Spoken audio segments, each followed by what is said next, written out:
I am continuing my reading, and what I'm doing in this series is to read through the entire standard works of the Church of Jesus Christ of Latter-day Saints. This consists of the Bible, the Book of Mormon, the Doctrine and Covenants, and the Pearl of Great Price.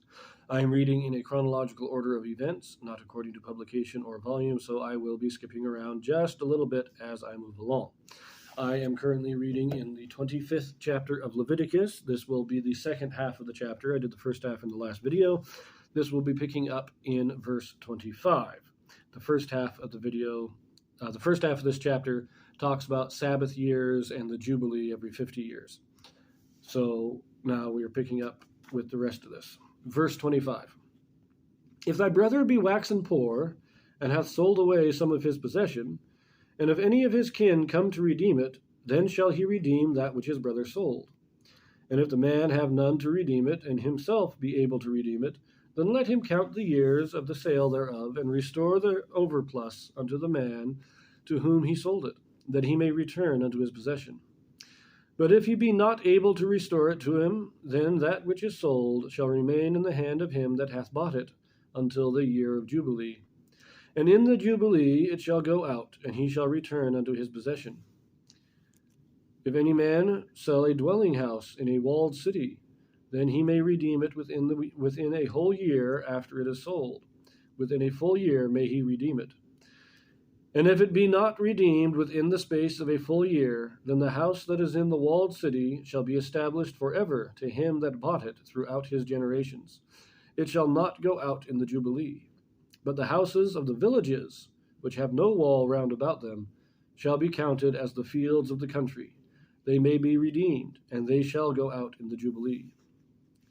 Notwithstanding the cities of the Levites, and the houses of the cities of their possession, may the Levites redeem at any time. And if a man purchase of the Levites, then the house that was sold, and the city of his possession, shall go out in the year of Jubilee, for the houses of the cities of the Levites are their possession among the children of Israel. But the field of the suburbs of the cities may not be sold, for it is their perpetual possession. Okay, let us talk about this a little bit. If you sell property, then anybody in your family can come and redeem it. And if you are ever able to redeem it, you can redeem it. If nobody can redeem it, then it is just, you have to wait till the year of Jubilee. Okay. To redeem it, you have to give the price of the remaining years until Jubilee. So if I sell it in the 10th year of Jubilee, I've got 40 years to go. So I got paid for 40 years. 10 years later, if I can pay for 30 years, I can redeem it because I'm paying back those 30 years that are left of the sale. That's how you redeem the property. You sell property for the value of the years till Jubilee, and you redeem it in the same way. Pay back the value of the years remaining. Two exceptions.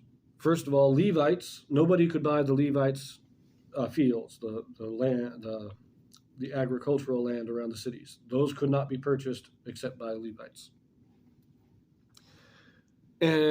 But in cities, this is the main exception here. In the city, you only get 1 year. If you sell your house in the city, you get 1 year to redeem it. And if you don't redeem it, then the possession transfers permanently. But that's only in the walled city. The reason for this is because most income, most people's, what's the word? Sustenance is what the way people made their money and stayed alive basically was in the fields. Most people who owned a house in the city also owned fields outside the city, and that's where your income was. That's where you made your money. And so that couldn't be permanently. So that was the thing that was your permanent inheritance as the family inheritance. That was the land. That was the moneymaker. And that could be redeemed at any time and automatically returned in the year of Jubilee. But in the city, that's just kind of the luxury. That's not necessary for your support. So the luxury type thing, the luxury property, that you only had a limited time. You had 1 year to redeem it. If not, then it permanently transferred to whoever bought it. So there's that. Again, the Levites have an exception to this exception. And the Levites, you couldn't buy their livelihood, the fields they owned. You could buy the houses in the cities, but they could redeem it.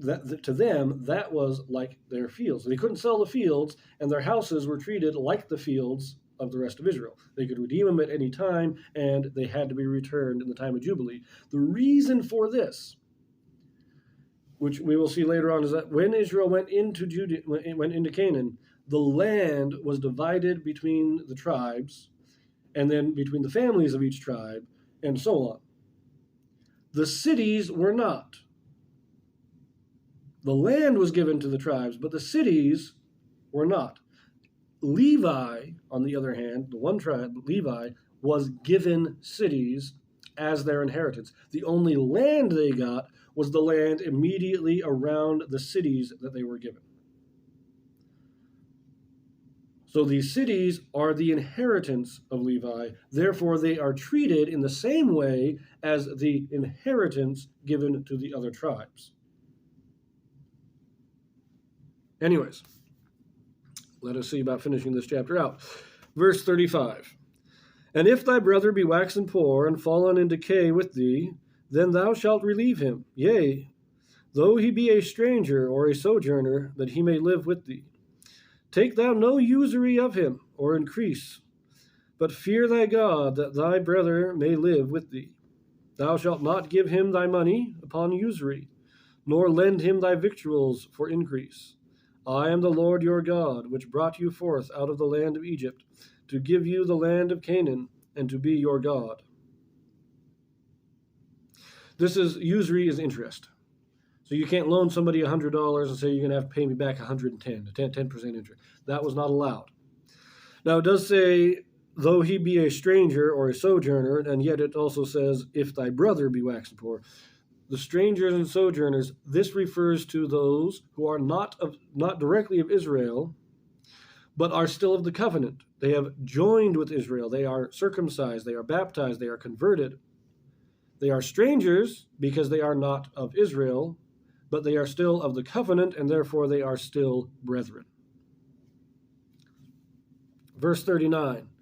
And if thy brother that dwelleth by thee be waxen poor, and be sold unto thee, thou shalt not compel him to serve as a bondservant, but as an hired servant, and as a sojourner he shall be with thee, and shall serve thee unto the year of Jubilee. And then shall he depart from thee, both he and his children with him, and shall return unto his own family, and unto the possession of his fathers shall he return. For they are my servants, which I brought forth out of the land of Egypt. They shall not be sold as bondmen. Thou shalt not rule over him with rigor, but shalt fear thy God. Both thy bondmen and thy bondmaids, which thou shalt have, shall be of the heathen that are round about you. Of them shall ye buy bondmen and bondmaids. Moreover, of the children of the strangers that do sojourn among you, of them shall ye buy, and of their families that are with you, which they begat in your land, and they shall be your possession. And ye shall take them as an inheritance for your children after you, to inherit them for a possession. They shall be your bondmen forever. But over your brethren, the children of Israel, ye shall not rule one over another with rigor. So now this is making a distinction even among those who are willingly living and even converts. If you're not directly descended, if you're directly an Israelite, well, not converts. I don't think this is converts. This is again, these are the strangers living among Israel, but who are not converted to Israel. They are allowed to live there because God doesn't kick anybody out who is not being wicked. But if they're not converted, they are not of Israel, and therefore they can be made bondmen, bondmaids. This is slaves again. We're talking about slavery. An Israelite, he can sell himself into slavery, but he cannot be treated in the same way as a regular slave, and he will be released at Jubilee just like any other possession, just like any other inheritance. but of non-Israelites, people who are not converted, who are not of the covenant. They could be bought and sold, and they were inherited just like the land was. They were passed down from generation to generation as part of the inheritance. So, take that as you will. Verse 47. And if a sojourner or stranger wax rich by thee, and thy brother that dwelleth by him wax poor, and sell himself unto the stranger or sojourner by thee, or to the stock of the stranger's family, after that he is sold, he may be redeemed again. One of his brethren may redeem him. Either his uncle or his uncle's son may redeem him, or any that is nigh of kin unto him of his family may redeem him. Or if he be able, he may redeem himself. And he shall reckon with him that bought him from the year